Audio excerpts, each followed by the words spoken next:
इस कार्यक्रम के पुण्यार्चक हैं श्रीमती शांति देवी पाटने, पत्नी श्री स्वर्गीय निर्मल कुमार जी पाटने, सुपुत्र Suresh Kumar पाटने, Vijay Kumar पाटने, Amit Kumar पाटने, Imphal Manipur. Shri Parshwanath re rolling mills limited, Durgapur 1, Bardhaman, West Bengal. Amita Jain, पत्नी अनिल कुमार जैन, संगीता जैन, पत्नी विपिन कुमार जैन। मानक चंद, कमला देवी, राकेश, नीतू, ऋषभ और आयुषी मुशरफ, B123, सेठी कॉलोनी, जयपुर। 2, स्वाध्याय मंडल, भगवान 1008 मुनि सुब्रतनाथ मंदिर, बारामती, महाराष्ट्र। श्री दिगंबर जैन महिला शास्त्र सभा, सूर्यनगर, गाजियाबाद। श्रीमती उषा जैन, स्वर्गीय श्री वीरेंद्र कुमार जैन, भोपाल, पारस सिटी। पंकज जैन, आशु जैन, पंकज कुमार जैन, छवि जैन, विशाल जैन, सारिका जैन, अन्य प्रियांशी, दिव्यांशी, आयुषी, सुहानी, तनिष्का। पुष्पा देवी जैन, धर्मपत्नी पुष्प कुमार जैन, केयर ऑफ मंजुश्री, पाउना बाजार, इम्फाल, मणिपुर। रत्न करंडक श्रावकाचार ग्रंथ, सुरेखा, प्रदीप जैन, 14, बंधु समाज सोसाइटी, उस्मानपुरा, अहमदाबाद। श्वेता जैन, धर्मपत्नी राज पीयूष जैन। स्वर्गीय सोहन लाल जी, धर्मी देवी गंगवाल के पुत्र, तेजपाल, हाउस ऑफ पुष्पा देवी, सुपुत्र रोहित प्रिया, राजीव प्रीति, सुपौत्र सक्षम, सुवीर, सुपौत्री माहिका, यति गंगवाल, बरसोल, बिहार। एसके जैन, श्रीमती संतोष जैन, विपुल जैन, श्रीमती आराधना जैन, पारुल जैन, अतुल जैन, पूर्णिमा जैन और आर्यन जैन, कानपुर।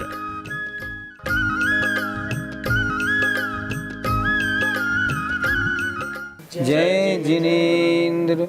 नमः श्री वर्धमानाय निर्धूत कलिलात्मने, सालोकानां त्रिलोकानां यद् विद्यादर्पणायते। पंच परमेष्ठी भगवान की जय। पिछली पाठशाला में परिग्रह परमाण व्रत की चर्चा हुई। श्रावक के 12 व्रतों में से 5 अणुव्रत की चर्चा पूरी हो गई। आज हम ये चर्चा करेंगे अणुव्रत धारण करने का फल क्या मिलता है। हम अणुव्रत धारण करें तो उसका फल हमें किस रूप में मिलेगा, इसके लिए आज अगली जो श्लोक है उसको अपन देखते हैं। पंचाणुव्रत निधयो, पंचाणुव्रत निधयो, निरतिक्रमणा फलन्ति सुरलोकम्, निरतिक्रमणा फलन्ति सुरलोकम्, यत्रावधिरष्टगुणाः, यत्रावधिरष्टगुणाः, दिव्यशरीरं च लभ्यन्ते, दिव्यशरीरं च लभ्यन्ते। बोलिए। पंचाणुव्रत निधयो निरतिक्रमणा फलन्ति सुरलोकम्, यत्रावधिरष्टगुणाः दिव्यशरीरं च लभ्यन्ते। आइए एक एक शब्द का अर्थ पढ़ें। पंच अणुव्रत निधियो, 5 अणुव्रत रूपी निधियां। निरतिक्रमणाः, अगर अतिचार रहित पाली जाएं तो।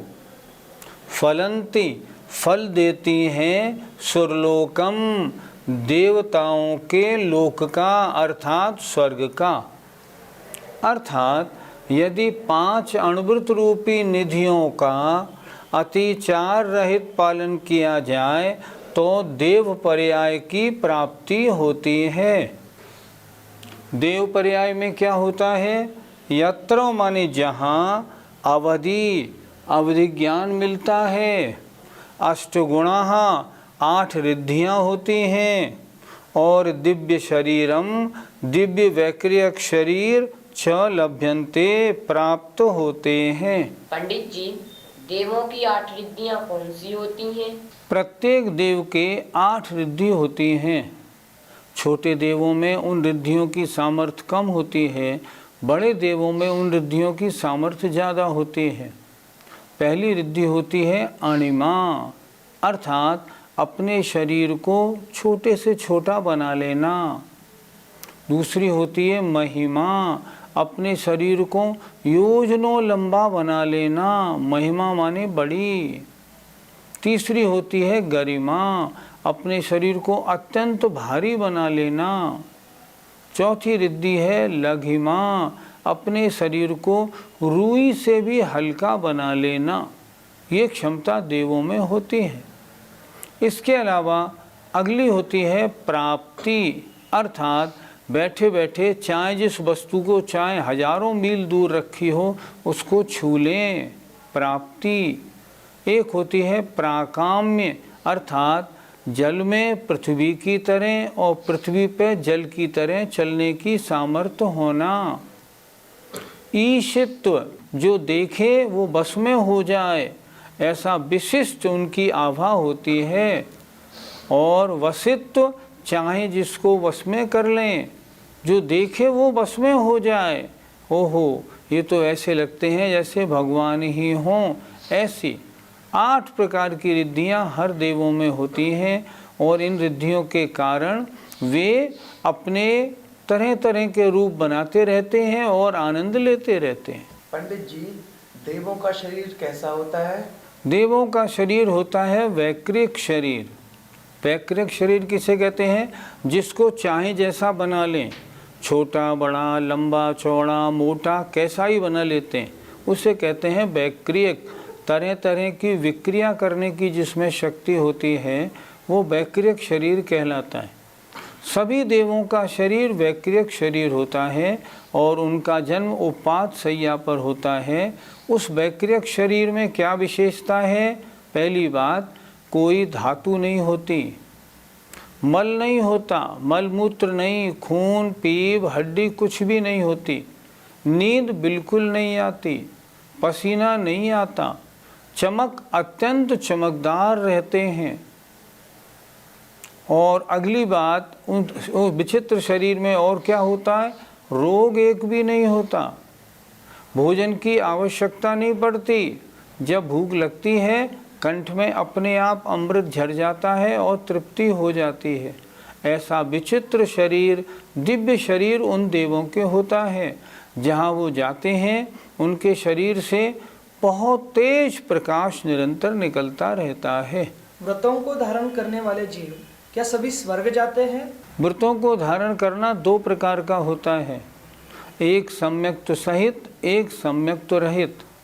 अगर सम्यक्त सहित व्रतों का पालन किया और उसमें अतिचार नहीं लगने दिए तब तो महान रिद्धिधारी देवों में उत्पत्ति होती है।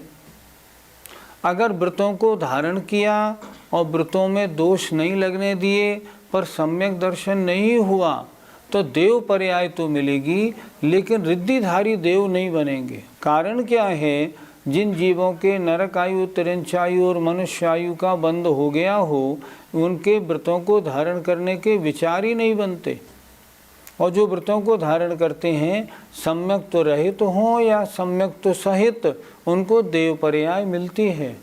लेकिन अगर व्रतों को धारण करें और उनमें दोष लगाएं तो उसका पाप फल भी बहुत बुरा होता है।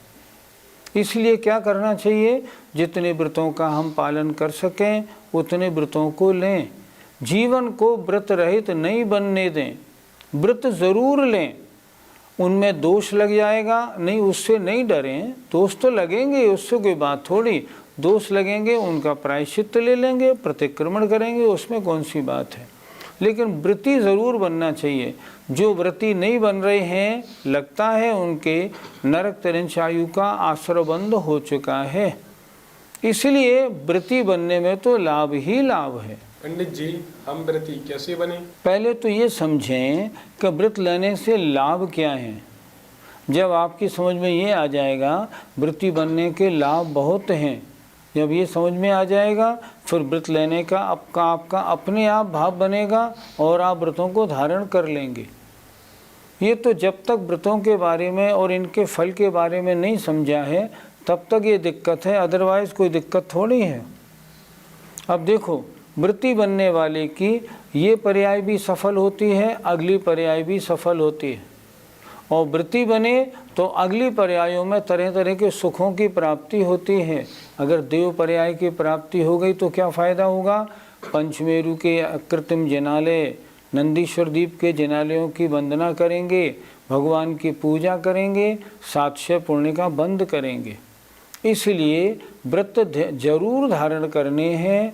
ये नियम ले लें, अव्रती मरेंगे नहीं, हम व्रत धारण करके ही मरेंगे, चाहे 2 प्रतिमा लें चाहे ज़्यादा लें, लेकिन अव्रती में मरना उचित नहीं। आचार्य समंत भद्र महाराज अब ये बताने जा रहे हैं कि 5 अणुव्रतों में कौन कौन शास्त्रों में प्रसिद्ध हुए हैं। आइए उनके बारे में सुनते हैं। मातंगो धन देवश्च, मातंगो धन देवश्च, वारिषेणस्ततः परः, वारिषेणस्ततः परः, नीलिजयश्च सम्प्राप्ताः, नीलिजयश्च सम्प्राप्ताः, पूजातिशयमुत्तमम्। पूजातिशयमुत्तमम्। बोलिए, मातंगो धन देवश्च, वारिषेणस्ततः परः, नीलिजयश्च सम्प्राप्ताः, पूजातिशयमुत्तमम्। आइए इस श्लोक का अर्थ देखते हैं। मातंगो यमपाल चांडाल, धनदेव सेठपुत्र, वारिषेण राजपुत्र, नीली और जय कुमार, ये पूजातिशयमुत्तमम 5 अणुव्रतों में इनको उत्तम पालने के कारण पूजा के अतिशय को प्राप्त हुए हैं। अर्थात 5 अणुव्रतों में अहिंसाणुव्रत में यमपाल चांडाल, सत्याणुव्रत में धनदेव, अचौर्याणुव्रत में वारिषेण राजपुत्र और इसके बाद नीली ब्रह्मचर्याणुव्रत में और जय कुमार परिग्रह परमाणुव्रत में पूजा के उत्तम अतिशय को प्राप्त हुए हैं। अर्थात इन अणुव्रतों का पालन करने से इन 5 को अत्यंत पूजा और सम्मानित दृष्टि से देखा जाता है, अर्थात ये प्रसिद्ध हुए हैं। आइए ये 5 अणुव्रतों में प्रसिद्ध हुए हैं, इनकी संक्षेप से कथा सुनते हैं। पहली, यमपाल चांडाल अहिंसाणुव्रत में प्रसिद्ध हुआ। राजा ने अष्टानिका के दिन में ये आज्ञा निकाली थी, कोई भी किसी जीव को नहीं मारेगा। लेकिन उस राजा के बेटे राजकुमार को जीव मांस खाने का शौक था, इसलिए उसने एक जानवर को मारा और उसके मांस का भक्षण किया। राजा को जब ये बात मालूम पड़ी, उसने राजकुमार को बुलाया और उसको प्राण दंड दिया।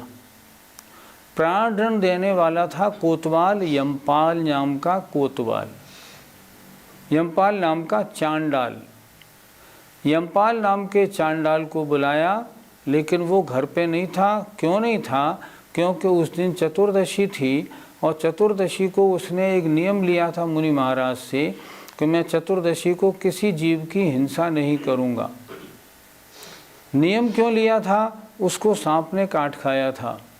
तब घर वाले उसको उठा के एक मुनि महाराज के पास ले गए थे।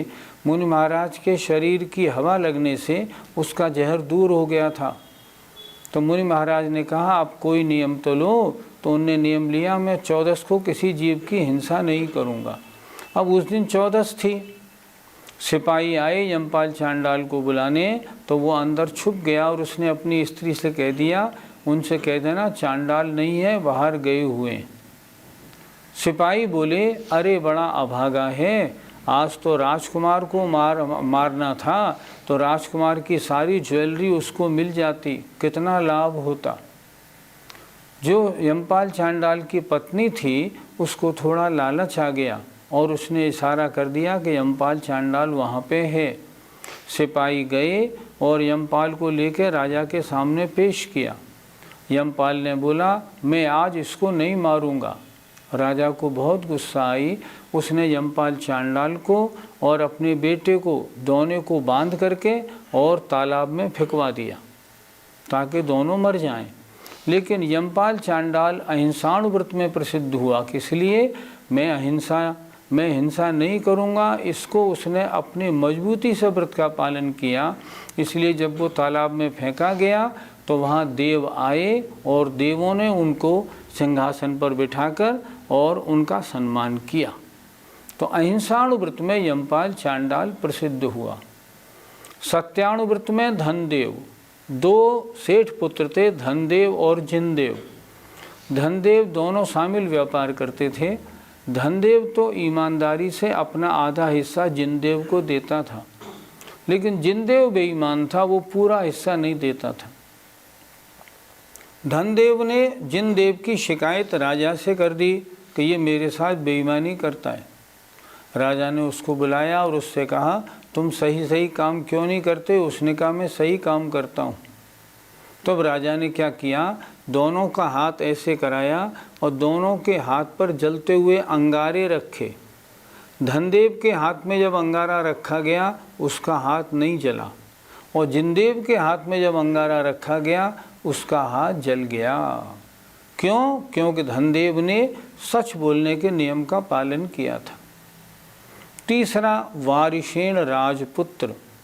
राजा श्रेणिक के पुत्र वारिशेन थे। वो रात्रि में सारे कपड़े उतार के और सामायिक किया करते थे। एक बार जंगल में ध्यान कर रहे थे तो एक चोर जो था वो रानी चेलना का हार चुरा के लाया और भागने लगा। उसके पीछे सिपाही दौड़े क्योंकि उस हार में चमक बहुत थी। अब उसने कहा, मैं बचूं कैसे?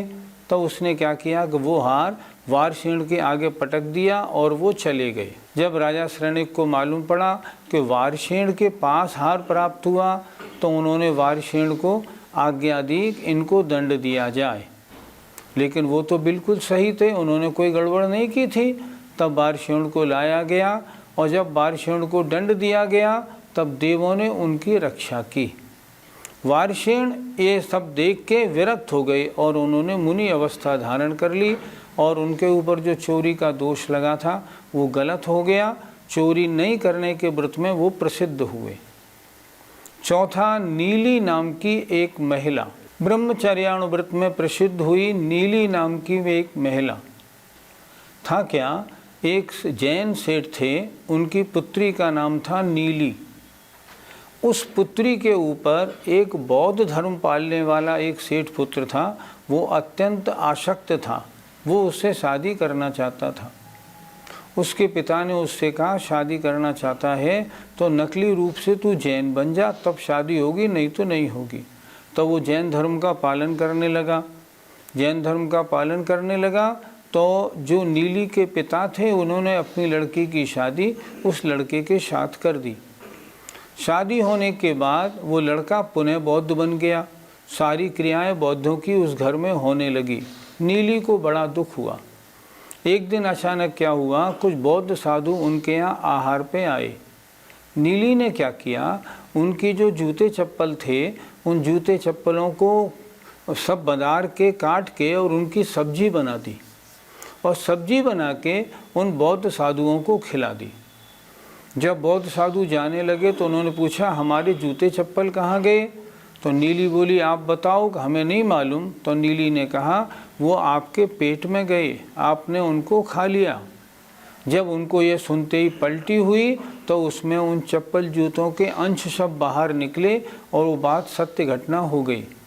लेकिन इस बात को लेके जो नीली के ससुर थे बहुत नाराज हुए। सास ने क्या किया, नीली के ऊपर दोष लगा दिया कि नीली जो है इसका चाल चलन ठीक नहीं है। ये अन्य पुरुष के साथ अपना संबंध रखती है, इसलिए ये दोषी है।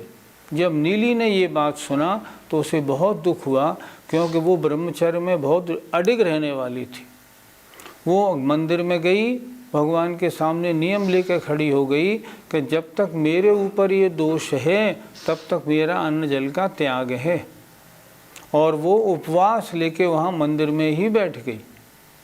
जब वहाँ के नगर देवता देवी को मालूम पड़ा कि नीली तो इतनी अच्छी है, उस पर दोष लगा दिया है, तो उसने क्या किया, रात को उस नगरी के जो दरवाजे थे उनको मजबूत बंद कर दिया और राजा को सपना दे दिया कि जो अडिग ब्रह्मचर्य पालने वाली महिला होगी, जब उसका हाथ लगेगा तब ये फाटक खुलेंगे, नहीं तो नहीं खुलेंगे। सब महिलाएं आईं, सब ने हाथ लगाया लेकिन नहीं खुली। अंत में नीली को बुलाया गया। नीली ने जैसे हाथ लगाया, फाटक खुल गए और पूरी नगरी में उसके ब्रह्मचर्य की जय जयकार हुई। इस तरह नीली ब्रह्मचर्य अणुव्रत में प्रसिद्ध हुई। 5वें परिग्रह परमाणु व्रत में जय कुमार की एक सुलोचना नाम की पत्नी थी। ये जय कुमार रहे राजा भरत के चक्रवर्ती। इनके सुलोचना नाम की रानी थी। सुलोचना के साथ थे। ऊपर स्वर्ग में एक बार इनके सुलोचना एकमात्र रखने की इनकी बड़ी प्रशंसा हुई। तब देवों ने कहा, लाओ हम इनकी परीक्षा लेते हैं। देव लोग वहाँ आए और वे एक बहुत सुंदर देवी के रूप में आए। उन्होंने जय कुमार से कहा, आप हमारे साथ संबंध स्थापित करें। जय कुमार ने कहा, बिल्कुल नहीं, मेरे पास सुलोचना है, मैं उसके अलावा अन्य और किसी में कोई भी संबंध बनाने को तैयार नहीं। उन्होंने बड़ी कोशिश की, लेकिन जय कुमार ने स्पष्ट मना कर दिया कि बस मैं इसके अलावा और किसी को नहीं रखूँगा। इस तरह जय कुमार ने सिर्फ एक स्त्री का परिग्रह रखा, अन्य स्त्री परिग्रहों की बिल्कुल इच्छा नहीं की। परिग्रह परमाणु व्रत में वो प्रसिद्ध हुए। इस प्रकार ये 5 जो हैं 5 अणुव्रतों में प्रसिद्ध हुए हैं। शास्त्रों में इनकी कथाएं और डिटेल में हम लोग पढ़ सकते हैं। आज तो प्रोग्राम अगर बताएंगे तो बहुत लंबा हो जाएगा, इसलिए संक्षेप में हमने ये बात बता दी कि इस तरह 5 अणुव्रतों का पालन करने से ये 5 जीव प्रसिद्ध हुए। विशेष बात क्या है, जिन्होंने व्रत लिए और व्रतों का पालन अच्छी प्रकार किया और सामने समस्या आ जाने पर भी जिन्होंने अपने व्रतों को नहीं तोड़ा, उनकी देवों ने आके प्रशंसा की, देवों ने आके उनका सम्मान किया, उनकी पूजा की, उनको सिंहासन पर बिठाया और उनका अभिषेक किया।